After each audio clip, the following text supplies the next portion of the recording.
गुरुर्ब्रह्मा गुरुर्विष्णू गुरुर्देव महेश्वरा सद्गुरु साक्षात परब्रह्मा तस्मै श्री सद्गुरुवे नमः।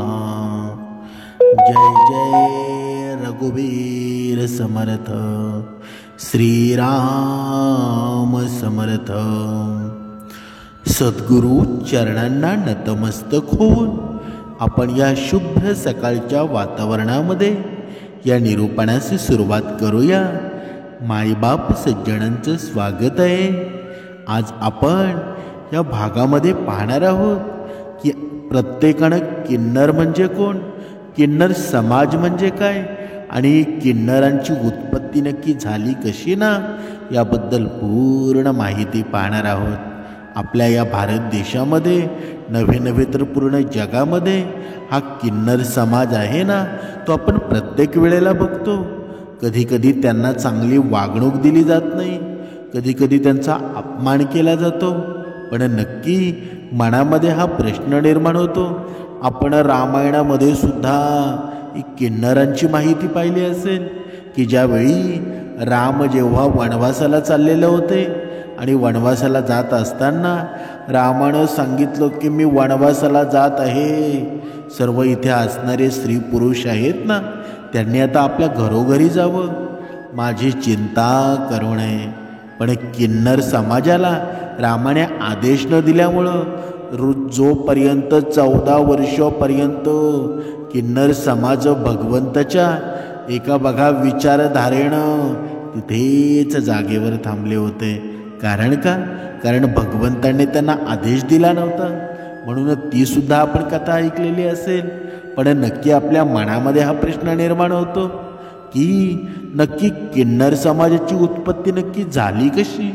आणि ही किन्नर समाजाची उत्पत्ती आहे ना, की या पृथ्वी तलावर या पूर्ण समाजामध्ये देवतानंतर सर्वात अधिक जर कोणाला प्राधान्य असेल ना, तर ते किन्नर समाजाला आहे, हे सुद्धा आपल्याला विसरता येणार नाही। म्हणून आपण या विषयी आता माहिती पाहणार आहोत। समर्थांनी सांगितलंच आहे ना, हा भारत देश आहे ना, या सजीव सृष्टीमध्ये प्रत्येक धर्माला महत्त्व आहे, प्रत्येक समाजाला महत्त्व आहे। म्हणून आपण कोणाची निंदा करू नका। पण बघा, आपण पाहत होतो ना की नक्की किन्नर समाजाची उत्पत्ती कशी झाली।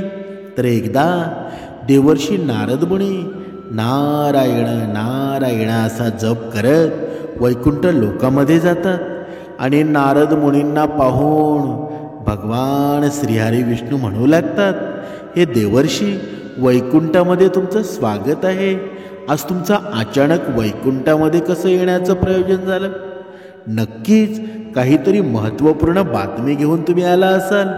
तेव्हा नारद मुनी म्हणतात, हे प्रभू माझा प्रणाम स्वीकारा, तुम्हाला तर सर्व काही माहीत आहे आणि तरीसुद्धा तुम्ही काहीही माहीत नसल्यासारखं करता। या ब्रह्मांडाच्या कणाकणामध्ये आहे ना तुमचा सर्वत्र अंश आहे आणि माझ्यामध्ये तुम्हीच आहात, तुम्हीच वसलेले आहात। तुम्हाला हे खूप चांगलं माहीत आहे की मी तुमच्याकडे कोणत्या हेतूने आलो आहे। तेव्हा भगवान श्रीहरी विष्णू बघा पुढे म्हणतात, हे नारद मला हे नक्की माहीत आहे की तुमच्या मनामध्ये काय चालू आहे आणि आज तुम्ही समस्त मानव जातीच्या कल्याणासाठी इथे आला आहात आणि म्हणूनच तुमच्या मनामध्ये जी कुठली शंका असेल ना, तुम्ही निसंकोच होऊन मला ती विचारा। तेव्हा नारद मुनी म्हणतात, हे प्रभू जर तुमची परवानगी असेल ना, तर मी तुम्हाला एक प्रश्न विचारण्यासाठी आलो आहे। हे प्रभू, ब्रह्मदेवाने या सृष्टीची रचना करत असताना स्त्री आणि पुरुषांची निर्मिती केली आणि दोघांनीही एकमेकांना पूरक बनवले आहे। परंतु हे प्रभू, किन्नऱ्यांची उत्पत्ती कशी झाली बरं, जे पूर्ण रूपानं पुरुष सुद्धा नाहीत किंवा स्त्री सुद्धा नाहीत? तेव्हा भगवान श्रीहरी विष्णू नारदजींना पुढे म्हणतात, हे देवर्षी आज तुम्ही खूपच योग्य प्रश्न विचारलेला आहे। तुमच्या या प्रश्नाचं उत्तर महाराज वीरसेन यांच्या कथेमध्ये आहे. तेव्हा देवर्षी म्हणतात, प्रभू महाराज वीरसेन कोण होते बरं, आणि त्यांना कोणत्या कारणामुळे स्त्रीचं शरीर प्राप्त झालं होतं? कृपया तुम्ही मला वीरसेन यांचा इतिहास सविस्तरपणे सांगा. तेव्हा भगवान श्रीहरी विष्णू, हे देवर्षी, आज मी तुम्हाला महाराज वीरसेन यांची कथा सांगत आहे. तेव्हा भगवंत देवर्षींना ही कथा सांगण्यास प्रारंभ करतात. पृथ्वीवर महाराज वीरसेन नावाचे एक राजा राज्य करत होता. ते अतिशय शूर धर्माचे पालन करता आणि सत्य मार्गावर चालणारे होते. म्हणजे शूरवीरच होते ना. त्यांनी त्यांच्या कर्तृत्वानं कुटुंबाचं नावसुद्धा वाढवलेलं होतं. महाराज वीरसेन अत्यंत दानशूर राजा होता आणि विद्वान राजासुद्धा होता. बघा, आपल्या या पूर्ण निरूपणाचं तात्पर्य काय आहे बरं, की किन्नरांची उत्पत्ती नक्की झाली कशी आहे ना, ते आपण पाहत आहोत.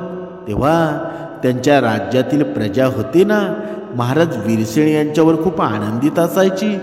एके दिवशी महाराज वीरसेन घोड्यावर स्वार होऊन शिकार करण्यासाठी जंगलामध्ये जातात आणि त्यांच्यासोबत काही शिपाई आणि मंत्रीसुद्धा होते. महाराजांनी कानामध्ये कमनीय कुंडल घातलं होतं. त्यांच्याकडे गर्व नामाचा धनुष्य होता आणि बाणांनी भरलेला तर्कस धारण करून ते जंगलामध्ये भ्रमण करू लागले. त्याचं जंगलाच्या शेजारी एक कुमार नावाचं वन होतं आणि जो खूप सुंदर होता. तो दिसायला तर अत्यंत सुंदर आणि भयभीत करणारा होता. पण त्या वनामध्ये भगवान भोळेनाथांची माया पसरलेली होती, ज्यामुळं तो वन आहे ना, पृथ्वीवर स्वर्गाप्रमाणे दिसत होता. अनेक जंगली प्राण्यांचा आवाज दूर दूरवरून तिथे ऐकू येत असे, ज्या ऐकून राजाच्या मनाला सुखाची अनुभूती प्राप्त होत होती. कोकिळेचा मधुर ध्वनी कानामध्ये पडल्यामुळं महाराज वीरसेन अत्यंत प्रसन्न झाले. जसं महाराज वीरसेन यांनी कुमार नावाच्या त्या वनामध्ये प्रवेश केला ना, त्याच वेळेला त्यांचं शरीर स्त्रीरूपामध्ये बदलला. महाराजांचा घोडासुद्धा घोडीच्या रूपामध्ये बदलला. त्याचबरोबर त्यांच्यासोबत आलेले सैनिक आणि मंत्री ते सुद्धा स्त्रीमध्ये बदलले. म्हणजे अचानक झालेल्या या विचित्र बदलामुळं महाराज आणि सर्व शिपाई आश्चर्यचकित झाले आणि काळजीमध्ये पडले. ते मनातल्या मनामध्ये विचार करू लागले की हे नक्की झालं काय. महाराज वीरसेन त्यांच्या स्त्रीरूपी शरीराला पाहून अत्यंत दुःखी झाले आणि त्यांना लाज वाटू लागली. ते त्यांच्या शिपायाला म्हणाले, हे आपल्यासोबत काय अनिष्ट घडलं आहे बरं. आपण अचानक सर्वजण पुरुषांपासून स्त्रिया कसे बनलो बरं. आता आपण नक्की करायचं काय. हे स्त्रीचं शरीर घेऊन आपण घरी कसं जाणार बरं. कसं मी आपलं राज्य चालवणार. आपली प्रजा जेव्हा आपल्याला बघेल ना, तेव्हा आपल्याला काय म्हणतील बरं. देवर्षी नारद मुनी भगवान श्रीहरी विष्णू यांना म्हणू लागले, हे प्रभू, तुम्ही खूपच आश्चर्यकारक गोष्ट सांगितली आहे. देवासारखे तेज असणारा राजा वीरसेन यांना स्त्रीचं शरीर कसं प्राप्त झालं, यामागे कारण काय आहे बरं. कृपया तुम्ही मला सांगा. त्या रमणीय वनामध्ये राजानं असं कोणतं कार्य केलं ज्यामुळं त्यांना स्त्रीचं शरीर प्राप्त झालं. कृपा करून तुम्ही मला सर्व सविस्तर सांगा. तेव्हा भगवान श्रीहरी विष्णू बघा त्यांना म्हणू लागले, हे देवर्षी, यामागे भगवान भोळेनाथांची माया आहे. भगवान भोळेनाथांच्या मायेमुळं महाराज वीरसेन आणि त्यांच्या सैनिकांना स्त्रीचं शरीर प्राप्त झालं आहे. आणि म्हणूनच तुम्ही ही कथा पुढे ध्यानपूर्वक ऐका. एका वेळची गोष्ट आहे. भगवान शिव आणि माता पार्वती याच वनामध्ये एकांतामध्ये भ्रमण करत होते. तेव्हाच सनकादी मुनी त्यांच्या तेजानं चारही दिशांना प्रकाशित करून त्या वनामध्ये भगवान भोळेनाथांचं दर्शन करण्यासाठी आले. सनकादी मुनी यांना कोणत्याही प्रकारचं बंधन नाही. ते कोणाचीही कोणतीही परवानगी न घेता कुठल्याही ठिकाणावर कधीही येऊ शकतात. जेव्हा ते 4 मुनी भगवान भोळेनाथांचं दर्शन करण्यासाठी त्या वनामध्ये आले ना, तेव्हा त्यांनी पाहिलं की देवी पार्वती आणि भगवान शिव एकांतामध्ये बसलेले आहेत. सनकादी मुनी यांना अचानक त्यांच्या दिशेने येताना पाहून देवी पार्वती अत्यंत लज्जित झाली. देवी पार्वती लगेच भगवान भोळेनाथांपासून दूर जाऊन उभी राहिली. जेव्हा त्या 4 मुनींनी देवी पार्वती आणि भगवान भोळेनाथ यांना एकांतात बसलेलं पाहिलं, तेव्हा लगेच तिथून परतून भगवान नर नारायण यांच्या आश्रमाकडे गेले. जेव्हा भगवान भोळेनाथांनी माता पार्वतीला लज्जित होऊन दूर उभे असलेले पाहिले, तेव्हा ते म्हणू लागले, हे देवी, तुम्ही अशा प्रकारे लज्जित का होत आहात बरं? ते 4 तर आपल्या पुत्रासमान आहेत, त्यांच्यापासून तुम्ही दूर जायला नाही पाहिजे. तेव्हा देवी म्हणू लागली, हे प्रभू, स्त्रीनं पुत्रासमोर सुद्धा पतीसोबत एकांतात बसू नये. स्त्रीनं सदैव मर्यादित राहिलं पाहिजे. तुम्ही तर असं म्हटलं होतं की या ठिकाणावर कोणीही येणार नाही. मग असं असताना आपल्या एकांतामध्ये विघ्न निर्माण करण्यासाठी हे 4 ऋषी कुठून आले बरं? तुम्ही लगेच असा कोणता तरी उपाय करा ज्यामुळं कोणीही या वनामध्ये येऊ शकणार नाही, नाहीतर मी हे स्थान सोडून निघून जाईल. तेव्हा भगवान भोळेनाथ म्हणाले, ठीक आहे, तुझं हे दुःख करण्यासाठी मी आताच काहीतरी उपाय करतो. आजपासून या जंगलामध्ये जर कोणीही पुरुष चुकून सुद्धा आलं ना, तर तो लगेच स्त्री बनेल. भगवान श्री हरी विष्णू म्हणू लागले, हे देवर्षी, त्या दिवसापासून जो कोणी त्या वनात जातो ना, तो स्त्री बनतो. ज्या लोकांना हे माहीत आहे त्या वनामध्ये भगवान भोळेने त्यांची माया पसरलेली आहे, तेव्हा अशी लोक चुकूनही त्या वनामध्ये जात नाहीत. परंतु महाराज वीरसेन यांना ही गोष्ट माहीत नव्हती आणि त्या अज्ञानतेमुळं ते त्यांच्या शिपायांसहित त्या वनामध्ये गेले. भगवान भोळेनाथांच्या मायेनं प्रभावामुळं त्यांचं पुरुषत्व नष्ट झालं आणि ते सर्वजण स्त्री बनले.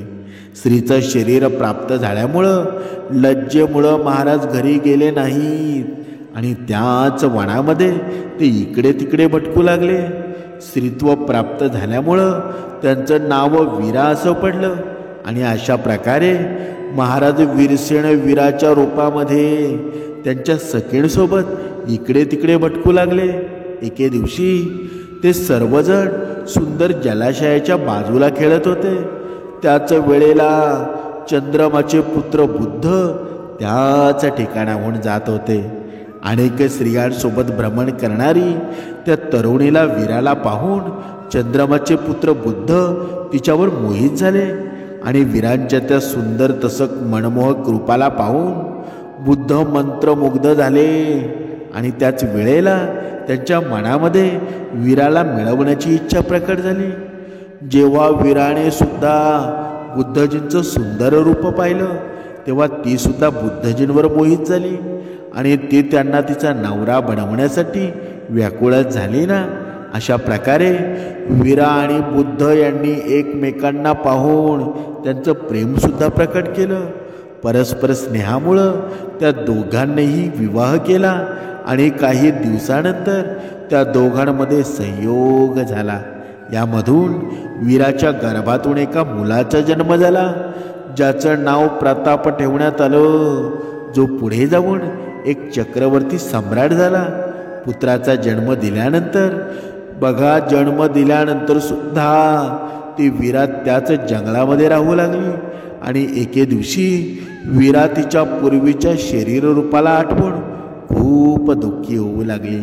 तेव्हा तिनं मुनिश्रेष्ठ वशिष्ठी यांचं स्मरण केलं आणि वीरा हिनं स्मरण केल्यामुळं मुनीवर वशिष्ठ तिथे प्रकट झाले.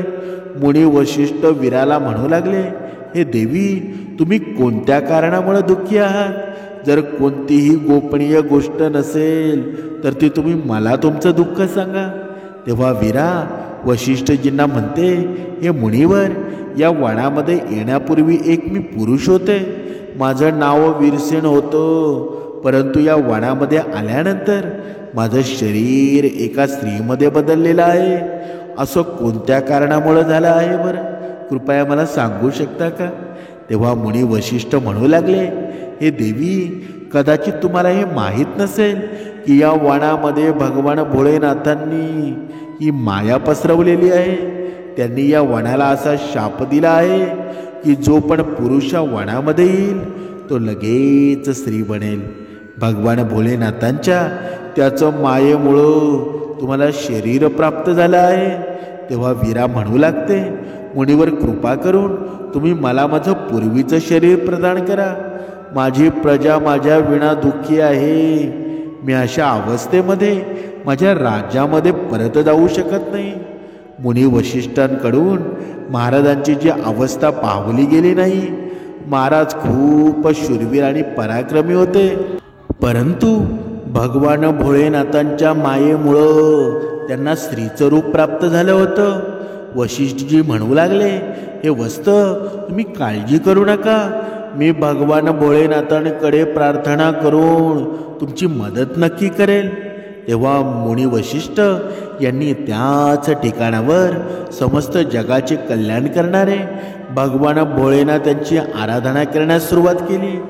भगवान भोळेनाथ वशिष्ठजींच्या आराधनेनं अत्यंत प्रसन्न झाले आणि त्यानंतर त्यांनी साक्षात वशिष्ठजींना दर्शन दिलं आणि म्हणू लागले, हे मुनिवर, मी तुमच्या भक्तीमुळे अत्यंत प्रसन्न झालो आहे. तुम्हाला जो काही मनोइच्छित वर हवा असेल ना, तुम्ही लगेच मागा.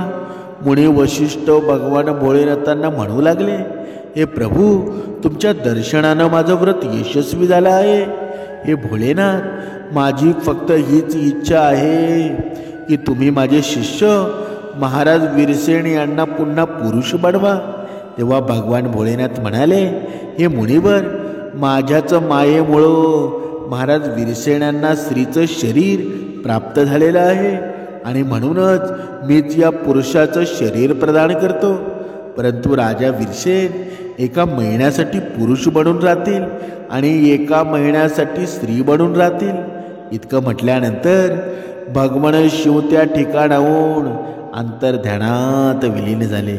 अशा प्रकारे ऋषीमुनी वशिष्ठजींच्या कृपेमुळं आणि भगवान भोळेनाथांच्या आशीर्वादामुळं महाराज वीरसेन यांना एका महिन्यासाठी पुरुषाचं शरीर मिळालं आणि त्यानंतर ते त्यांच्या राज्यामध्ये परत गेले. आनंदाने राज्य करू लागले. जेव्हा महाराज पुरुषाच्या रूपामध्ये असायचे तेव्हा त्यांच्या नगरामध्ये जाऊन राज्य करायचे आणि जेव्हा ते एका महिन्यासाठी स्त्रीच्या रूपामध्ये असायचे तेव्हा ते त्याच वनामध्ये येऊन राहायचे. महाराजांच्या अशा विचित्र व्यवहारामुळं त्यांची प्रजा खूप त्रस्त झाली आणि ती पूर्वीप्रमाणे महाराज वीरसेन यांचा सन्मान करत नव्हती.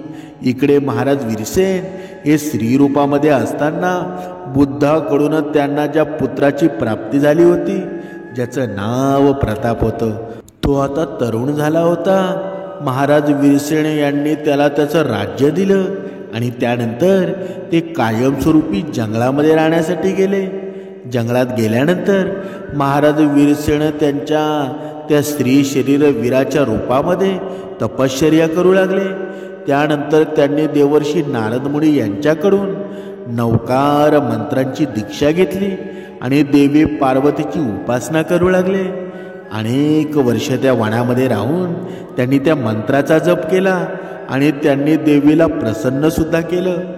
भक्तांचा उद्धार करणारी ही जगज्जननी देवी म्हणजे पार्वती माता यांनी वीराला त्यांचं दर्शन दिलं. त्यावेळेला माता पार्वती सिंहासनावर विराजमान होऊन त्याच्यासमोर उभी होती आणि देवी पार्वतीला त्यांच्यासमोर उभे असलेलं पाहून वीराने त्यांना नमस्कार केला आणि ती म्हणू लागली, हे जगज्जननी, ती तुम्ही तुमच्या कमळ चरणांची पूजा करते. कृपा करून तुम्ही मला या शरीरातून मुक्ती द्या. तेव्हा माता वीरावर प्रसन्न होऊन म्हणाली, हे वीरा, आज तुला स्त्री शरीरातून मुक्ती मिळेल आणि तू सर्वोच्च पदाला प्राप्त करशील. देवी असं म्हटल्यानंतर वीरानं तिच्या देहाचा त्याग केला आणि ती सर्वोच्च पदाला प्राप्त झाली. महाराज वीरसेन परमधामामध्ये गेल्यानंतर महाराज प्रताप राज्य करू लागले. हे देवर्षी, आता तुम्ही किन्नरांच्या उत्पत्तीचं रहस्य ऐका. महाराज वीरसेन त्यांच्या शिपायांसहित त्या वडामध्ये आले होते. त्यांचे जे शिपाई होते ते सर्वजण किन्नर बनून सुमेरू पर्वताजवळ जाऊन निवास करू लागले आणि तेथूनच किन्नर प्रजातीची उत्पत्ती झाली. अशा प्रकारे श्री हरी विष्णू यांनी नारद मुनींना त्या किन्नरांच्या उत्पत्तीचं रहस्य सांगितलं. जय जय रघुवीर समर्थ.